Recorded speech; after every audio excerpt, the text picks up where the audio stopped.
Most play India का most trusted platform लेकर आया है आईपीएल का सुपर धमाका। और guess what, Bengali actress Madhumita Sarkar है इसके ब्रांड एम्बेसडर। आईपीएल का क्रेज अब हुआ डबल।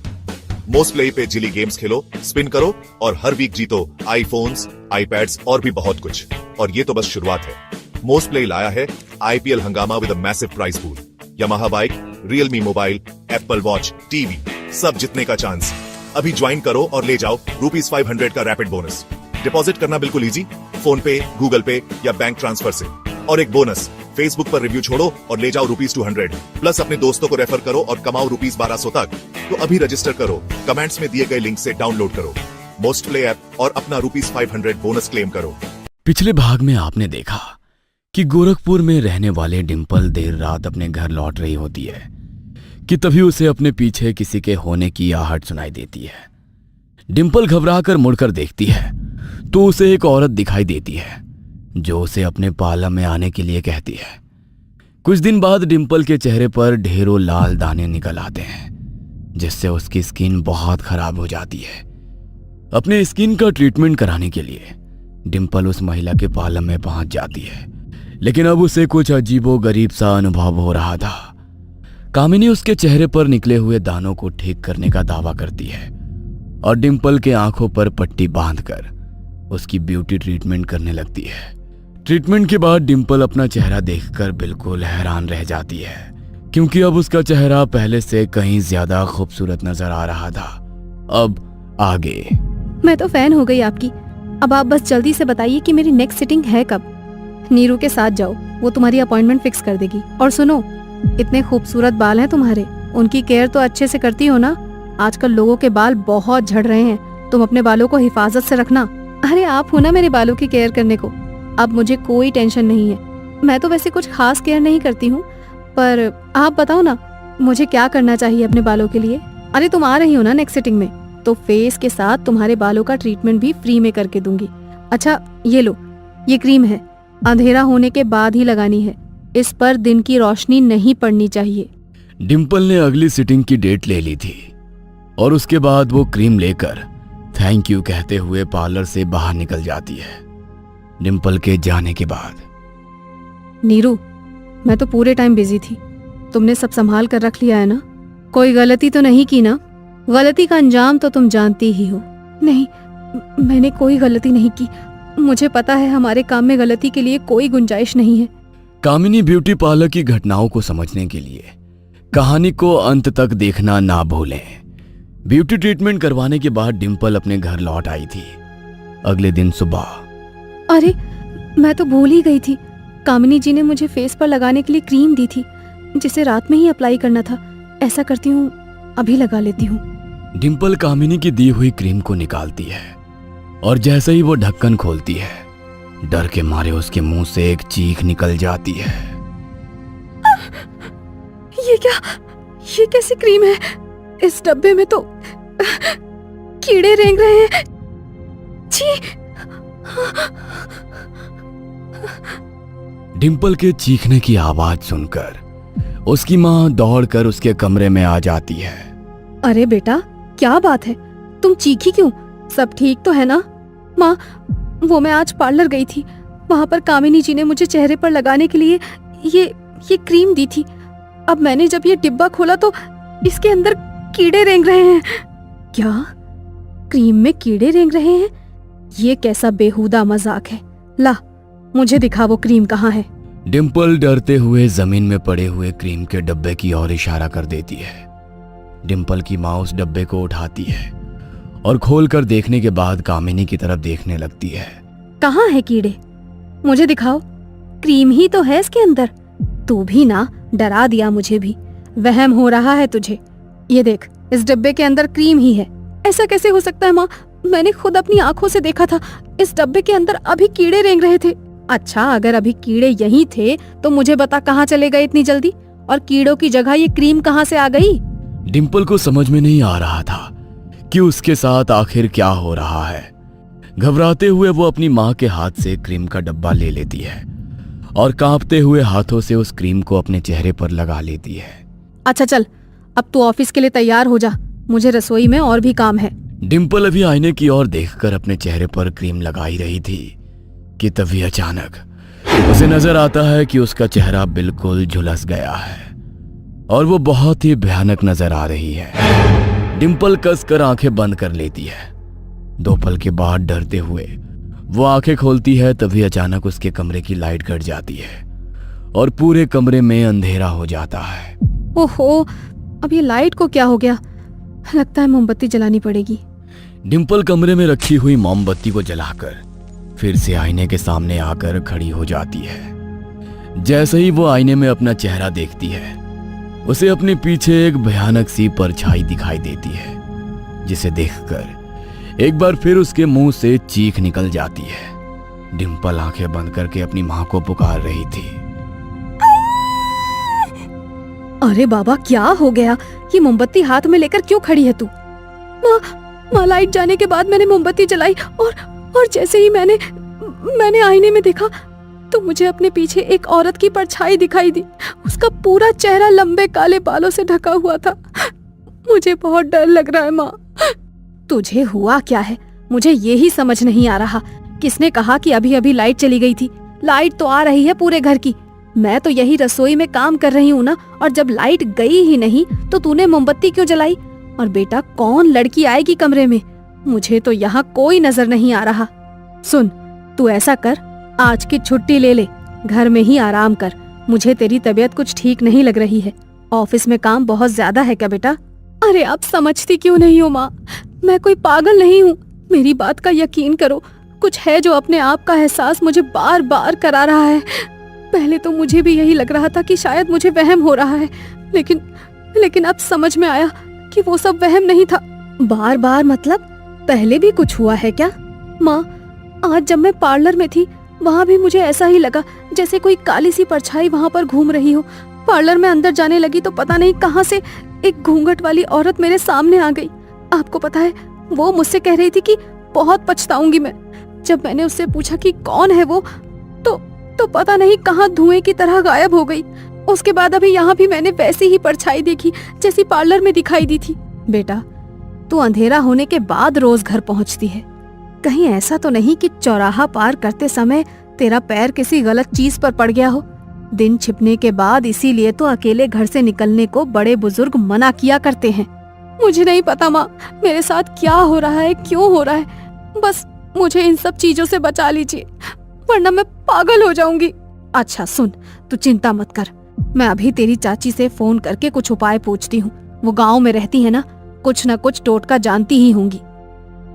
हेलो शांति, सुन, एक बात करनी थी। डिंपल बिटिया जाने क्यों बार बार डर जा रही है। हमें लगता है कहीं चौराहे पर पांव आया है उसका, इसीलिए डर गई है। तू पता लगाना, कोई है जो झाड़ना जानता हो। हाँ ठीक है, हम पता लगाते हैं। कुछ देर बाद आपको फोन करते हैं। जीजी, हमने पता लगवाया है। बड़े महाराज जी तो 1 सप्ताह तक गांव में हैं ही नहीं, हरिद्वार गए हैं। एक बार वो लौट आए फिर मैं उन्हें सारी समस्या बताकर समाधान पूछती हूँ। तब तक आप जरा ध्यान रखो बिटिया का। जवान लड़की है, हमारा तो जी घबरा रहा है। चाची ने फोन रख दिया था। डिंपल के मन में डर बैठा हुआ था। छोटी से छोटी आहट पर अब उसका दिल धक से हो जाता था, लेकिन वो हौसला हारने वालों में से नहीं थे। नाश्ता करने के बाद माँ, बार बार वो परछाई आंखों के सामने दिखाई देती है। क्या सच है क्या वहम है, कुछ समझ नहीं आ रहा। मैं ऐसा करती हूँ, थोड़ी देर आराम कर लेती हूँ। डिंपल सोने के लिए अपने कमरे में चली जाती है। कुछ देर के बाद किसी औरत के सिसक के रोने की आवाज सुनकर डिंपल की नींद टूट जाती है। अरे ये रोने की आवाज कहाँ से आ रही है? कौन है? कौन है यहाँ? ये लाइट को क्या हो गया? इतना अंधेरा क्यों है? डिंपल कैंडल जलाकर उस औरत को ढूंढने लगती है। तभी उसे वही सफेद साड़ी वाली औरत घूंघट ओढ़े हुए उसके कमरे के आईने के सामने कुर्सी पर बैठी हुई नजर आती है। कौन हो तुम? यहाँ कैसे आ गई? रो क्यों रही हो? जवाब दो, कौन हो तुम? माँ, माँ, जल्दी आइए। डिंपल के बार बार पूछने पर वो औरत अपना रोना बंद कर देती है और कुर्सी से उठकर खड़ी हो जाती है। डिंपल धीमे कदमों से उस औरत की ओर बढ़ रही थी। एकाएक वो उस घूंघट वाली महिला का घूंघट उठा देती है। घूंघट के पीछे जो चेहरा नजर आता है उसे देखकर तो डिंपल के पैरों तले जमीन ही खिसक जाती है। ये क्या है? कौन हो तुम? कौन हो? घूंघट के अंदर एक महिला थी जिसका शरीर तो जवान था, लेकिन चेहरा मानो 100 साल की बुढ़िया की तरह झुर्रीदार और बदसूरत नजर आ रहा था। क्या चाहती हो मुझसे? कौन हो तुम? ये चेहरा तुम्हारा ऐसा क्यों है? डिंपल के इतना पूछने पर वो औरत उसकी ओर इशारा करने लगती है। भाग जाओ, चली जाओ। ध्यान से देखो, ये तुम्हारा ही चेहरा है। खुद को भी नहीं पहचान पा रही हो? नहीं नहीं, ये नहीं हो सकता। मुझे वहम हो रहा है। ये सब कुछ झूठ है। माँ कहाँ रह गई तुम? सामने खड़ी औरत धीरे धीरे डिंपल के नजदीक आने लगी थी, जिसे देखकर डिंपल की सांसें अटक रही थी। अचानक वो औरत डिंपल का हाथ पकड़ लेती है और उसे खींचने लगती है। तभी डिंपल की नींद टूट जाती है और वो सामने देखती है कि उसकी माँ उसके चेहरे पर पानी के छींटे मार रही है। बेटा, क्या हुआ? कोई बुरा सपना देख रही है क्या? तू नींद में माँ चिल्ला रही थी। क्या ये सब सपना था? माँ वो अभी यही थी, इसी आईने के सामने बैठी रो रही थी। और आपको पता है उस घूंघट के पीछे कौन था? वो मैं थी माँ। मेरा चेहरा बिल्कुल डरावना और बदसूरत नजर आ रहा था। फिर उसने मुझे हाथ पकड़कर अपनी ओर खींचा और तभी मेरी नींद टूट गई। डिंपल अपना हाथ माँ के सामने करती है तो उसका हाथ देखकर माँ के भी होश उड़ जाते हैं। डिंपल के हाथों पर उंगलियों का लाल निशान बना हुआ था। ऐसा लगता था मानो किसी ने बहुत मजबूती से उसे पकड़ कर रखा था। देख लिया माँ आपने? मैं कह रही हूँ ना, वो सपना नहीं था, वो यही थी। उसने सच में मुझे अपनी तरफ खींचा। पता नहीं वो क्या चाहती है मुझसे। मुझे लगता है वो मुझे अपने साथ अपनी दुनिया में ले जाना चाहती है। अरे बेटा, ऐसी बातें नहीं करते। तू परेशान मत हो। मैं आज बात करती हूँ पंडित जी से, कोई ताबीज बनवाती हूँ। जरूर ये कोई बुरी आत्मा है, लेकिन तुम घबराना नहीं। डिंपल की माँ तुरंत बड़े मंदिर जाकर एक नजर का धागा बनवाती है और लाकर अपनी बेटी को पहना देती है। धागा पहनने के बाद अब डिंपल को कुछ हल्का महसूस हो रहा था। अगले दिन सबसे पहले कामिनी की दी हुई क्रीम लगा लेती हूँ, वरना इतना महंगा ट्रीटमेंट बर्बाद हो जाएगा और मेरी स्किन पहले की तरह ही हो जाएगी। डिंपल कामिनी की दी हुई क्रीम लगाती है। उसे अपना चेहरा पहले से और भी बेहतर नजर आ रहा था। तबीयत भी ठीक लग रही थी, इसलिए आज वो ऑफिस जाने का मन बना लेती है। ऑफिस से लौटते हुए उसे याद आता है कि आज तो उसकी कामिनी के पास अपॉइंटमेंट भी है। डिंपल पार्लर में पहुंच जाती है। पार्लर के अंदर जाकर वो देखती है कि नीरू किसी कांच के जार में कटे हुए बाल भरकर ले जा रही है। अरे नीरू, इन कटे हुए बालों को लेकर कहाँ जा रही हो तुम? इनका क्या करोगी? डिंपल की आवाज सुनकर नीरू एकाएक ठिठक जाती है। क्या डिंपल के ऊपर जो बला थी वो टल गई है? क्या अब उसे अपने आसपास कोई अनहोनी होती दिखाई नहीं देगी? क्या कामिनी का इन घटनाओं के साथ कोई संबंध है? आखिर क्या चल रहा है कामिनी ब्यूटी पार्लर में? जानने के लिए कहानी का अगला भाग देखना ना भूलें। पिछले भाग में आपने देखा कि डिंपल अपने चेहरे पर उभर आए दानों को देखकर काफी परेशान है। इसलिए अपने चेहरे का ट्रीटमेंट कराने के लिए वो कुछ दिन पहले रास्ते में मिली कामिनी के ब्यूटी पार्लर में जाने का निर्णय लेती है। कामिनी के ब्यूटी ट्रीटमेंट से डिंपल को काफी फायदा होता है। घर जाकर डिंपल कामिनी की दी हुई क्रीम अपने चेहरे पर लगाने को जैसे ही क्रीम का बॉक्स खोलती है, उसे अंदर कीड़े रेंगते हुए नजर आते हैं। उसके बाद एक कामिनी के साथ डरावनी घटनाएं घटने लगती है। कभी उसे घूंघट पहने हुए औरत दिखाई देती है, तो कभी अपने आसपास कोई काली परछाई नजर आती है, जिससे उसकी माँ काफी घबरा जाती है और मंदिर से लाकर एक धागा उसके गले में पहना देती है। डिंपल अगली सीटिंग लेने के लिए कामिनी के पार्लर पहुंचती है तो देखती है कि कामिनी की असिस्टेंट नीरू पार्लर में बिखरे हुए बालों को समेटकर एक शीशी में भर रही है। अब आगे। नीरू, तुमने जवाब नहीं दिया। कि कस्टमर के कटे हुए बालों का क्या करोगी तुम? ये तो कचरा है ना, कचरे में फेंक देना चाहिए। अरे नहीं, ये कचरा है ये तो मैं जानती हूँ, लेकिन किसी इंसान के बालों को इस तरह से कूड़े में फेंक देना अपशगुन होता है ना। इसीलिए हम इन्हें एक साथ इकट्ठा कर लेते हैं और फिर गड्ढा खोदकर दबा देते हैं। ये बाल ऐसे नहीं फेंकने चाहिए। इसकी मदद से बहुत आसानी से किसी के भी ऊपर काला जादू किया जा सकता है। तंत्र मंत्र की मदद से किसी का भी भाग्य दुर्भाग्य में बदल सकता है, तुम जानती भी हो। नीरू की बात सुनकर डिंपल एक पल के लिए गंभीर हो जाती है। ये सब क्या कह रही हो तुम? काला जादू, ये तो मैंने कभी सोचा ही नहीं था। और तुम्हें काला जादू तंत्र मंत्र के बारे में इतना सब कुछ कैसे पता है? ना जाने क्यों, लेकिन आज डिंपल को उसे देखकर एक अजीब सी सिहरन महसूस हो रही थी। आप बैठिए, मैं कामिनी मैम को बुलाकर लाती हूँ। और हाँ, आगे से नॉक करके आया कीजिए। डिंपल को जाने क्यों आज रह रहकर अजीब ख्याल आ रहे थे। उसने महसूस किया कि नीरू का लहजा भी बात करते समय आज थोड़ा सख्त था और बार बार उसकी आंखें गुस्से में लाल हो रही थी। कुछ ही देर में कामिनी डिंपल के पास आती है, लेकिन डिंपल को देखकर वह तेजी से पीछे हट जाती है। अरे डिंपल, ये क्या है? क्या पहना है तुमने गले में? हटाओ इसे। अरे कामिनी जी, क्या हुआ? आप इतनी परेशान क्यों नजर आ रही हैं? ये मंदिर से लाया हुआ धागा है, मेरी रक्षा के लिए पंडित जी ने दिया है। आपको इससे कोई परेशानी नहीं होगी। नहीं नहीं, मैंने कहा ना, निकालो इसे। तुम्हारे जैसी पढ़ी लिखी लड़की से मुझे ये उम्मीद नहीं थी कि तुम इन सब ढकोसलों में भरोसा करती होंगी। देखो, मुझे इन सब चीजों से सख्त नफरत है। और सबसे बड़ी बात, तुम ये बात कैसे भूल गई कि तुम ब्यूटी ट्रीटमेंट ले रही हो? इस समय तुम्हें अपने चेहरे या गर्दन पर कुछ नहीं लगाना चाहिए। ये धागा भी तुम्हारी स्किन खराब कर सकता है। अगर रैशेज हो गए तो मैं फिर कुछ नहीं कर पाऊंगी। मैं अगली सिटिंग तभी दूंगी जब तुम ये धागा निकाल कर पार्लर के बाहर रख कर आओगी, समझी? डिंपल को कामिनी का यह बर्ताव बहुत अजीब लग रहा था, लेकिन कामिनी के बार बार कहने पर डिंपल वो धागा निकालकर रिसेप्शन के पास अपने पर्स में डाल देती है। कामिनी जी, आप तो नाराज हो गई। ये देखिए, मैंने धागा निकाल दिया है। अब आइए ना, लेट हो रहा है, जल्दी से मुझे सिटिंग दे दीजिए। एक तो ठंड का मौसम है ना, रात भी बहुत जल्दी हो जाती है।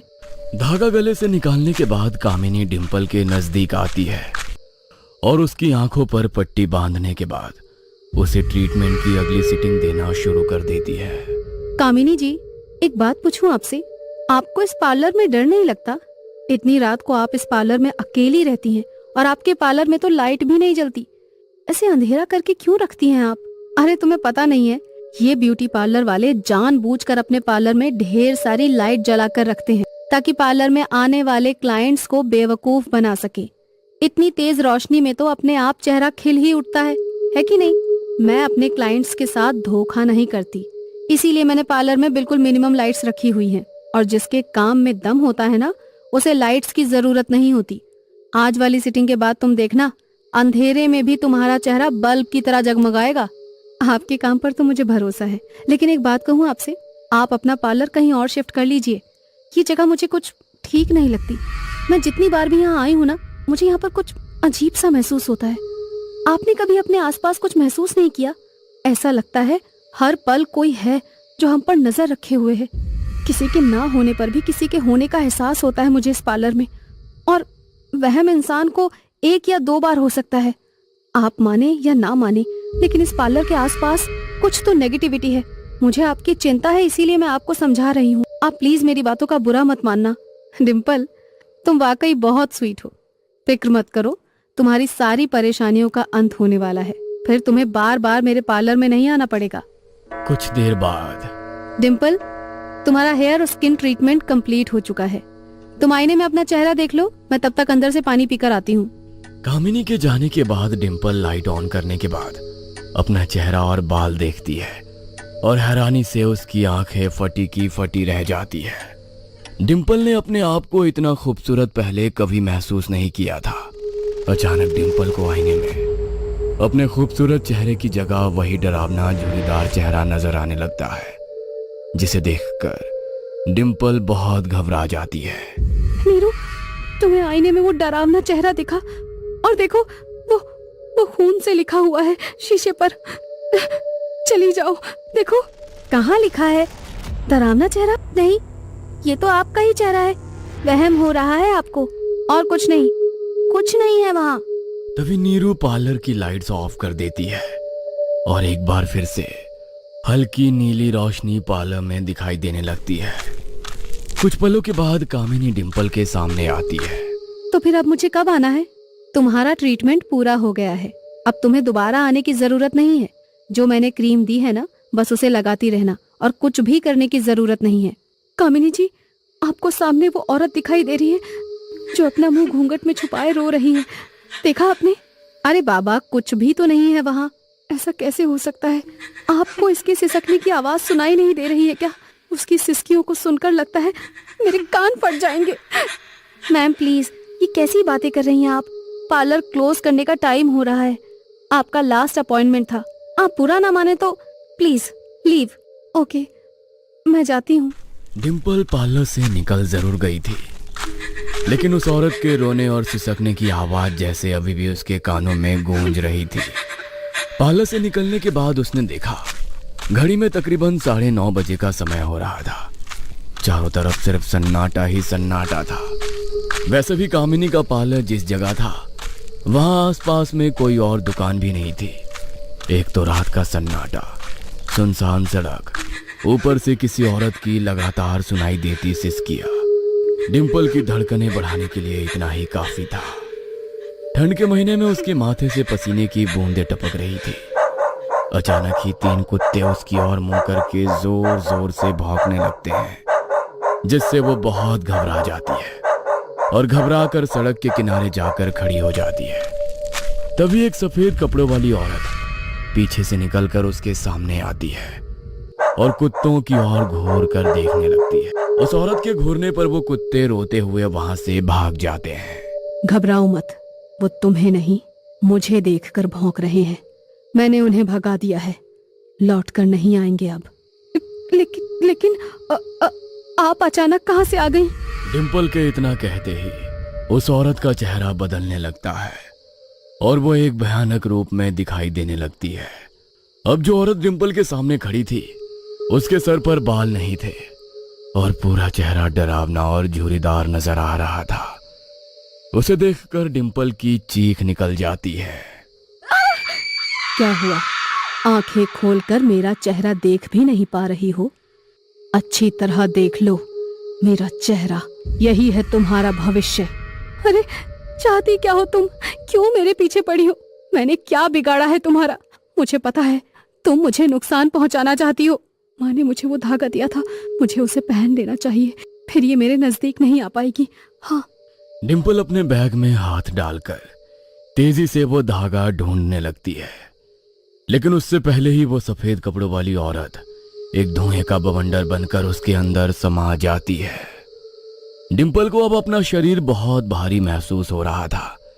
किसी तरह वो बोझिल कदमों से अपने घर पहुंच जाती है। अरे बेटा, तुमने वो धागा अपने गले से क्यों निकाल दिया? तुझे कहा था ना कि उसे अपने से अलग मत करना। मुझसे खतरा नहीं है तेरी बेटी को, उसे धागा पहनाने का कोई फायदा नहीं। मैंने बहुत प्रयास किया, लेकिन तुम लोगों को समझ नहीं आया। सच और झूठ के बीच का अंतर नहीं पहचान सकी तू और उस कामिनी के जाल में फंस गई। मैंने बार बार तुम्हारे सामने आकर तुम्हें उसके पार्लर से भाग जाने के लिए कहा, लेकिन तुम्हें मेरी बात समझ में नहीं आई। अब बहुत देर हो चुकी है, अब तुम चाहकर भी कुछ नहीं कर सकती। इन खूबसूरत बालों और चेहरे को देखकर तुम इतना इतरा रही हो ना, उसका सच जानना चाहोगी? कौन हो तुम? मेरी बच्ची के शरीर से निकल जाओ। उसने क्या बिगाड़ा है तुम्हारा? छोड़ दो उसे। चली जाऊंगी मैं, लेकिन क्या तुम कामिनी का सच जानना नहीं चाहोगी? सच? कैसा सच? कहना क्या चाहती हो तुम? और तुम्हारी बात पर भरोसा क्यों करूं मैं? तुम्हारी वजह से जानती भी हो मेरी बच्ची कितनी डरी हुई है। पिछले कई दिनों से न चैन से सो पा रही है, ना कुछ खा पी पा रही है, और तुम ये चाहती हो कि मैं तुम्हारी बातों पर भरोसा करूं? कामिनी का सच जानने के बाद तुम्हारी सारी गलतफहमियां दूर हो जाएंगी। उसके सच से पर्दा उठाना चाहती हो ना, तो कल उसके पार्लर में जाना। मैं जा रही हूँ डिंपल का शरीर छोड़कर। मुझसे तुम्हें कोई खतरा नहीं है। डिंपल के शरीर में रहती आत्मा के बताए अनुसार अगले दिन डिंपल की माँ अपनी बेटी के साथ कामिनी के पार्लर में पहुंच जाती है। कामिनी जी, ये मेरी माँ है। क्या आप अपने ट्रीटमेंट से इन्हें भी मेरी तरह जवान और सुंदर बना सकती हैं। क्यों नहीं, मुझे तो खुशी होगी, मेरा तो काम ही है ना सबको जवान और सुंदर बनाए रखना। कामिनी डिंपल की माँ के चेहरे और बालों को छूकर सहलाई रही थी कि इतने में डिंपल अपने बैग से एक छोटा सा आईना निकालती है और अपने पीछे खड़ी हुई कामिनी को उस आईने में देखने की कोशिश करती है। आईने में उसे एक डरावने चेहरे वाली बूढ़ी औरत दिखाई देती है जिसकी कमर पर कुबड़ निकला हुआ था। बाल सफेद और भयानक तरीके से बिखरे हुए थे। लंबे गंदे नाखून और बड़े बड़े दांत थे। कामिनी का असली रूप देखकर एक पल को डिंपल की रीढ़ की हड्डी में सिहरन दौड़ जाती है। अगले पल वो खुद को संभालती है। ठीक है कामिनी जी, अभी तो दिन का समय है, इसीलिए अभी तो ट्रीटमेंट नहीं हो पाएगा। मैं रात के समय माँ को लेकर आती हूँ। Thank you so much. ज्यादा लेट मत करना, आज रात को ही अपनी माँ को लेकर आ जाना। ठीक है, आप चिंता मत करिए, आज रात को मैं अपनी मम्मी के साथ आपको यहीं पर मिलूंगी। कुछ देर में डिंपल अपनी माँ के साथ पार्लर से बाहर आ जाती है। माँ, अभी तक मेरे हाथ पैर कांप रहे हैं। आपको पता है मैंने आईने में क्या देखा? वो सफेद कपड़ों वाली औरत एकदम सही कह रही थी, कामिनी कोई इंसान नहीं है। आईने में तो वो एक बूढ़ी और बदसूरत औरत नजर आ रही थी। अब मुझे सब कुछ समझ में आ गया है। आखिर कामिनी के पार्लर में इतना अंधेरा क्यों था और क्यों कामिनी हमेशा अंधेरे में रहना पसंद करती थी। लेकिन आखिर उसका पार्लर चलाने का क्या कारण हो सकता है? अब यही तो पता लगाना है ना माँ कि आखिर वो ये सब कर क्यों रही है। पिछले भाग में आपने देखा कि डिंपल को कामिनी का असली चेहरा दिख गया है और अब वो कामिनी का सच जानने का प्रयास कर रही है। अब आगे ये बहुत अच्छी खबर है नीरू। डिंपल की माँ हमारी 5वीं शिकार होगी। बस 2 शिकार और फिर उसके बाद अगले 4 सालों के लिए हमें इस पार्लर को खोलने की जरूरत नहीं पड़ेगी। लेकिन अगर आज ही वो अपनी माँ को लेकर नहीं आई तो सब गड़बड़ हो जाएगा। कल सुबह जब डिंपल सोकर उठेगी तो उसका सामना सच से हो जाएगा। मैं चाहती हूँ कि डिंपल कुछ भी जान पाए उससे पहले ये 5वीं बलि मुझे ही मिल जाए। आज रात तक तो डिंपल को कुछ पता नहीं चलेगा ना? कहीं उसे शक तो नहीं हो रहा, क्योंकि वो बार बार यहाँ किसी के होने के बारे में बात कर रही थी। शक की कोई गुंजाइश ही नहीं है। इस समय जो उसे नजर आ रहा है ना, वो देखकर किसी की भी आंखें धोखा खा सकती हैं। बस ज्यादा दिन की बात नहीं है, अगले 3 दिनों के अंदर उसकी आत्मा इस शीशे के अंदर कैद होगी और उसका बदसूरत बेजान शरीर उसके घर वालों के पास पड़ा होगा। इधर कामिनी का असली रूप देखने के बाद डिंपल के तो जैसे होश ही उड़ गए थे। किसी तरह माँ का हाथ पकड़कर वह तेज कदमों से अपने घर की ओर दौड़ी चली जा रही थी। घर पहुंचने के बाद डिंपल के मन में कई तरह के ख्याल आ रहे थे। उसे समझ में नहीं आ रहा था कि आखिर वो क्या पहेली है। बार बार उसे दिखाई देने वाली वो औरत कौन है और उसका डिंपल और कामिनी से आखिर क्या रिश्ता है जो कामिनी इतनी खूबसूरत दिखाई देती है और सबको खूबसूरत बनाने का दावा करती है। वह वास्तव में इतनी बदसूरत और बूढ़ी है, और अगर उसका असली रूप इतना डरावना है तो वो रूप बदल कर क्यों रह रही है? मेरे मन में ढेरों सवाल है माँ, लेकिन इन सवालों का कोई जवाब नहीं है। मैं नहीं जानती कि सवालों का जवाब हमें कैसे मिलेगा। कामिनी से जाकर पूछने का मतलब तो शायद अपनी जान गंवाना होगा, लेकिन पता नहीं, अभी भी ये बात मेरी समझ से बाहर है कि आखिर उस पार्लर में चल क्या रहा है। बेटा तू छोड़ना उस पार्लर में चाहे जो भी चल रहा हो, हमें उससे क्या मतलब है। तू बस पंडित जी का दिया वो धागा अपने गले में पहन ले। और सुन, अब तुझे उस रास्ते से गुजरने की कोई जरूरत नहीं है। छोड़ दे वो रास्ता, किसी और रास्ते से आना जाना शुरू कर दे। बाकी मैं तो कहती हूँ नौकरी ही छोड़ दे। आप समझ नहीं रही हो माँ, अब इस धागे को पहनने से हमारी समस्या हल नहीं होने वाली है। हम इस पहेली के बीच में फंस गए हैं। जब तक इस पहेली को हल नहीं करेंगे हमारी समस्या सुलझने वाली नहीं है। आंखें बंद कर लेने से खतरा हमसे दूर नहीं होता। मुझे सब समझ में आ रहा है। अभी तक मैं डर से उसकी बातों को इग्नोर कर रही थी ना, अब वही हमारी पहेली को सुलझाने में मदद करेगी। किसकी बात कर रही है तू बेटा? उस सफेद कपड़े वाली औरत की, जिसने हमें कामिनी के बारे में सावधान किया था। देखो, मैं जानती हूँ तुम यहीं कहीं हो, हमें तुम्हारी मदद की जरूरत है। प्लीज मदद करो हमारी। मुझे कामिनी का सच जानना है। कौन है कामिनी और क्या चाहती है मुझसे? डिंपल के बार बार बुलाने पर अंत में कमरे का माहौल बदलने लगता है। अचानक ही कमरे में चारों ओर ठंडक होने लगती है और कमरे का माहौल बेहद भारी सा होने लगता है। देखते ही देखते कमरे में एक काली सी परछाई आकार लेने लगती है और आकर डिंपल के अंदर समा जाती है। डिंपल की आंखें लाल और चेहरा भी कुछ बदला बदला सा नजर आने लगा था। अनामिका हूं मैं। प्रिया कॉलोनी में घर था मेरा। बाकी सब लड़कियों की तरह सुंदर दिखने की चाहत में मेरा सब कुछ छीन लिया उसने।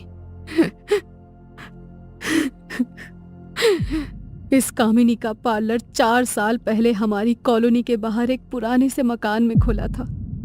एक रोज मैं कॉलेज से लौट रही थी और लौटते समय मुझे देर हो गई। अचानक ही मुझे महसूस हुआ जैसे कोई मेरा पीछा कर रहा है। मैंने पलट कर देखा तो अपने पीछे खूबसूरत सी मनमोहिनी स्त्री दिखाई दी। वो औरत इतनी खूबसूरत थी कि मैं उसे देखकर एक पल को उसके रूप के सम्मोहन में फंस गई। शायद उसके सम्मोहन का ही असर था कि उसने मुझे अपने पार्लर में आने के लिए कहा और अगले ही दिन मैं उस कामिनी ब्यूटी पार्लर में पहुंच गई थी। मेरे खूबसूरत बाल और चमकदार स्किन देखकर मानो कामिनी की आंखों में चमक सी आ गई थी। तुम्हारी ही तरह उसने मुझे 2 सिटिंग देकर स्किन ट्रीटमेंट देने का वादा किया। कामिनी के पार्लर में ट्रीटमेंट कराने के बाद मेरा चेहरा इतना खूबसूरत हो गया था कि अपने आप को आईने में निहारने से मेरा मन ही नहीं भर रहा था। लेकिन कहते हैं ना, झूठ की उम्र बहुत लंबी नहीं होती। कई बार खुली आंखों से देखा हुआ भी सच नहीं होता। मुझे जो दिखाई दे रहा था वो सच नहीं था, बल्कि कामिनी के काले जादू का असर था। मेरे कटे हुए बाल, नाखून और डेड स्किन के टुकड़े उसने अपने पास छिपा कर रख लिए थे। तुम जानती हो, स्किन ट्रीटमेंट के नाम पर वो अपने क्लाइंट की आंखों पर पट्टी बांधती थी। वो भी क्यों? क्योंकि वो कोई ब्यूटिशियन है ही नहीं। उसे कोई स्किन ट्रीटमेंट करना नहीं आता। पार्लर में बुलाने के बाद काला जादू और तंत्र मंत्र करती है वो। इसीलिए रात के अंधेरे में ही सबको अपने पार्लर में बुलाती है और फिर अपनी काली शक्तियों की मदद से खूबसूरत लड़कियों की सुंदरता को छीनकर उन्हें बदसूरत बना देती है। उसका सच किसी को पता ना लगे, इसके लिए वो अपनी शक्तियों की मदद से पार्लर में आने वाले क्लाइंट को इतना खूबसूरत बना देती है कि उस खूबसूरती की चमक में हम उससे कुछ भी पूछना भूल जाते हैं। लेकिन उसके जादू का असर सिर्फ 7 दिनों तक ही रहता है। 7वें दिन जब उसके जादू का असर खत्म होगा, तब तुम्हें अपनी असली सूरत दिखाई देगी, जो इतनी डरावनी होगी कि तुम खुद को आईने में देखकर डर जाओगी। 7वें दिन जब मैं सोकर उठी तो देखा मेरे सर पर से मेरे काले लंबे बाल गायब हो गए हैं और मेरी खूबसूरत जवान चमकती त्वचा झुलस कर काली पड़ गई है। मेरी कमर एक बूढ़ी औरत की तरह झुक गई थी। एक ही रात में मेरी हालत ऐसी हो गई थी जैसे मैं कोई 20 साल की लड़की ना होकर 100 साल की बुढ़ी हूँ। ना मुझसे चला जा रहा था, ना उठा और ना ही बैठा जा रहा था। यहाँ तक कि मेरे मुंह के दांत तक गायब हो गए थे, जिसके कारण मैं कुछ खा भी नहीं पा रही थी। मैं अपने आप को इतना असहाय महसूस कर रही थी कि मैं चाहकर भी कामिनी का कुछ बिगाड़ नहीं पा रही थी। अब तक तो तुम समझ ही गई होगी ना, उसने सिर्फ मेरी खूबसूरती और बाल ही नहीं चुराए थे, बल्कि अपने तंत्र मंत्र की मदद से उसने मेरी उम्र भी चुरा ली थी। मेरी जवानी की सारी उम्र कामिनी के पास चली गई थी। इसीलिए मैं इतनी बदसूरत और बुढ़ी नजर आ रही थी। हर गुजरते दिन के साथ ऐसा लग रहा था जैसे मेरी उम्र 10 साल और बढ़ गई हो। अगले 2 दिन में मेरा चेहरा इतना डरावना और बदसूरत हो गया था कि अब मैं खुद को भी आईने में देख नहीं पा रही थी। पहले तो शर्मिंदगी के कारण मैं 2 दिन तक अपने घर से बाहर निकली ही नहीं। घर के बाकी सभी सदस्य मेरे किसी रिश्तेदार के यहाँ शादी में गए हुए थे, इसीलिए उन दिनों मैं घर में अकेली ही थी। तीसरे दिन मैं मदद के लिए किसी को बुलाना चाहती थी, लेकिन शायद अब तक बहुत देर हो चुकी थी।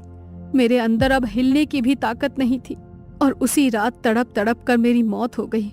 मेरे शरीर को तो उस रात मुक्ति मिल गई, लेकिन आत्मा सालों से इस कामिनी से इंतकाम लेने के लिए भटक रही है। मेरी तरह ही कामिनी ने 5 और लड़कियों की बलि ली और इस तरह से उसकी तपस्या पूरी हो गई। और उसने अपना पार्लर रातों रात बंद कर दिया। तो तुम्हारा मतलब है उसने अपना पार्लर बंद कर दिया था। पिछले 4 सालों से कामिनी किसी को भी नजर नहीं आई थी। 4 सालों के बाद उस रात एक बार फिर कामिनी रात के अंधेरे में सड़क पर शिकार की तलाश में निकली। उसका शिकार खूबसूरत और जवान लड़कियां होती हैं, जिन्हें वो अपने सम्मोहन में फंसाकर पहले अपने पार्लर में बुलाती है और फिर ब्यूटी ट्रीटमेंट के नाम पर उनसे उनकी जिंदगी छीन लेती है। कामिनी कोई आम जादू टोना करने वाली तांत्रिक नहीं है। डायन है वो, डायन। 300 सालों से इसी धरती पर रह रही है। डायन को अपने रूप, रंग और बालों से बहुत प्यार होता है। उसका रूप और यौवन कम ना हो जाए, इसीलिए हर 4 साल में उसे 5 खूबसूरत लड़कियों की ऐसे ही बलि देनी होती है और बदले में उन 5 लड़कियों की उम्र और खूबसूरती उस कामिनी को मिल जाती है। इसी खूबसूरती से वो अगले 4 साल तक काम चलाती है और फिर अपने शिकार की तलाश में किसी नई जगह जाकर कामिनी ब्यूटी पार्लर खोल लेती है। इसीलिए बार बार तुम्हें सावधान करने का प्रयास कर रही थी ताकि तुम डरकर उस पार्लर से भाग जाओ, लेकिन शायद तुम्हारी नियति में भी ऐसे ही तड़प तड़प कर दर्दनाक मौत लिखी है। आज रात ही डिंपल के ट्रीटमेंट को तो 7 दिन पूरे हो जाएंगे। इसका मतलब कल सुबह तक वो भी तुम्हारी तरह हो जाएगी। प्लीज कुछ तो उपाय होगा ना, कोई तो रास्ता होगा जिसकी मदद से हम इस कामिनी को खत्म कर सकें। मेरी बेटी को बचा लो। देखो, बहुत शक्तिशाली है वो कामिनी। डायन की शक्तियों का अंदाजा नहीं है अभी आपको। मैं आपकी कोई मदद नहीं कर सकती। मेरे जैसी आत्मा उस डायन का कुछ नहीं बिगाड़ सकती। बरसों की तपस्या और तंत्र मंत्र की शक्ति है उसके पास। अब तो बस भगवान ही तुम्हारा भला करेगा। इतना कहकर अनामिका डिंपल के शरीर से निकल जाती है। ठीक है डिंपल बेटा, हम लोग आज फिर कामिनी के ब्यूटी पार्लर में जाएंगे। आज मैं देखती हूँ कि भगवान और शैतान में आखिर जीत किसकी होती है। रात के 8 बज चुके थे। डिंपल अपनी माँ के साथ एक बार फिर कामिनी ब्यूटी पार्लर में पहुंच चुकी थी। डिंपल बेटा, घबराना नहीं। माँ काली की आराधना करती है ना ये डायन। माँ काली कभी भी इसके जैसे राक्षसों का साथ नहीं देती। उन्हें हमारा साथ देना ही होगा। तुम निडर होकर आगे बढ़ो। आज हम इस डायन को पराजित करेंगे। डिंपल की माँ कुर्सी पर बैठ जाती है और कामिनी आकर एक क्रीम लेकर उसके चेहरे पर लगाने जा ही रही होती है कि तभी डिंपल की माँ कसकर उसका हाथ पकड़ लेती है और अपने साथ लाए हुए धागे को माँ काली का मंत्र पढ़ते हुए उसके हाथ में बांधने लगती है। जैसे ही डिंपल की माँ कामिनी का हाथ पकड़ती है, कामिनी जोर जोर से चीखने लगती है। डिंपल बेटा, जल्दी से पूरे पार्लर की लाइट ऑन कर। गंगा जल छिड़ककर हनुमान जी का सिंदूर इसके माथे पर लगा। डिंपल तेजी से जाकर पार्लर की सभी लाइट ऑन कर देती है। पार्लर में रोशनी होते ही कामिनी चीखते हुए अपनी आंखें बंद कर लेती है। छोड़ दो मुझे, छोड़ दो, पछताएगी तू, छोड़ दो। देखते ही देखते कामिनी अपने भयानक रूप में आ जाती है और पूरी ताकत से डिंपल की माँ को दीवार की तरफ धकेलती है। डिंपल की माँ जाकर दीवार से टकरा जाती है और उसके सर से खून बहने लगता है। तभी डिंपल पीछे से आकर कामिनी के ऊपर गंगा जल छिड़क देती है। माँ के बताए अनुसार डिंपल लगातार मंत्र जाप कर रही थी, जिसके कारण कामिनी की शक्तियां कमजोर पड़ने लगी थी। बंद करो ये मंत्र, वरना जान ले लूंगी तेरी माँ की। बंद करो। डिंपल की माँ जमीन में गिरकर बेहोश हो गई थी। माँ को ऐसी हालत में देखकर डिंपल की आंखों से लगातार आंसू बह रहे थे, लेकिन आज वो हार नहीं मान सकती थी, वरना बहुत बड़ी अनहोनी निश्चित थी। गंगा जल का स्पर्श पड़ते ही कामिनी बुरी तरह से चीखने लगी थी। ऐसा लगता था मानो किसी ने उसे तेजाब से नहला दिया है। डिंपल मुट्ठी में सिंदूर लेकर कामिनी की ओर बढ़ने लगती है। घबराकर कामिनी पार्लर से बाहर की ओर भागती है, लेकिन बाहर आते ही वह डिंपल और उसकी माँ के जाल में पूरी तरह फंस जाती है। बाहर डिंपल और उसकी माँ पहले ही पंडित जी को बुलाकर एक सुरक्षा घेरा बनवा चुके थे। उस घेरे के अंदर प्रवेश करते ही कामिनी की शक्तियां बिल्कुल न्यूनतम स्तर पर आ जाती है। जल्दी से यह सिंदूर इसके मस्तक पर लगाओ, इसकी चोटी काटनी होगी, तभी आपके ऊपर किया हुआ तंत्र विफल होगा। कामिनी जमीन पर पड़ी छटपटा रही थी। पंडित जी एक झटके से उसकी चोटी काटकर अलग कर देते हैं। चोटी काटते ही कामिनी भयंकर आवाज में जोर जोर से विलाप करने लगती है और छाती पीट पीट कर रोने लगती है। कुछ पलों बाद डायन हूं मैं। डायन। मेरी मृत्यु नहीं हो सकती। अगले हजारों साल तक मैं इस धरती पर ऐसे ही घूमती रहूंगी। ये मत समझना कि तुमने हरा दिया मुझे। मैं फिर लौटूंगी। आज तो कामिनी लौट गई थी, किंतु कौन जानता है कल को फिर से किसी शहर में कामिनी ब्यूटी पार्लर खुल जाए।